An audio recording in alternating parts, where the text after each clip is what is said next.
រឿងទន្សាយក្អែកនិងកណ្ដរកាលពីព្រេងនាយមានសត្វ3ក្បាលជាមិត្តភក្តិជិតស្និទ្ធនឹងគ្នារស់នៅក្នុងព្រៃមួយគឺទន្សាយក្អែកនិងកណ្ដរពួកវាតែងតែជួយគ្នាទៅវិញទៅមកហើយស្រឡាញ់គ្នាយ៉ាងខ្លាំងថ្ងៃមួយទន្សាយបានដើរទៅរកស៊ីនៅក្បែរភូមិមនុស្សហើយបានជាប់អន្ទាក់ញាក់ប្រមាញ់ទន្សាយមានការផិតភ័យយ៉ាងខ្លាំងហើយបានស្រែកហៅមិត្តភក្តិរបស់ខ្លួនឲ្យជួយក្អែកដែលកំពុងហើរលើអាកាសបានឮសំឡេងទន្សាយក៏ហៅទៅមើលពេលឃើញទន្សាយជាប់អន្ទាក់ក្អែកក៏ហៅត្រឡប់ទៅប្រាប់កណ្ដរ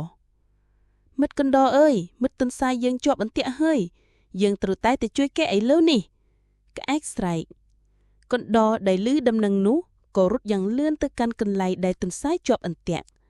ពេលទៅដល់កណ្ដរបានឃើញទន្សាយកំពុងតែរើបំរាស់យ៉ាងខ្លាំង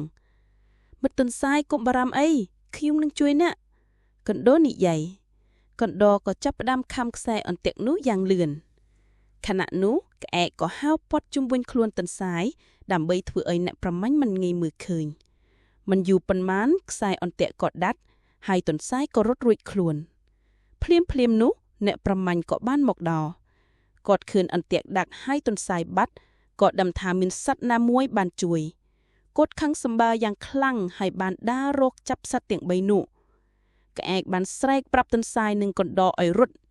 ទន្សាយដែលរត់បានលឿនក៏រត់គេចខ្លួនបាត់ទៅចំណែកឯកណ្ដរវិញបានរត់ចូលទៅក្នុងប្រហោងដីក្អែកក៏បានហើរឡើងលើអាកាសអ្នកប្រមាញ់មិនអាចចាប់សត្វទាំង3បានឡើយ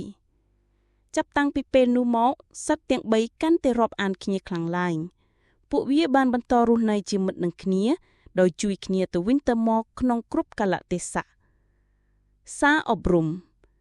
រឿងនេះបង្រៀនយើងអំពីសារៈសំខាន់នៃមិត្តភាពនិងការជួយគ្នាទៅវិញទៅមកក្នុងគ្រាអាសន្ន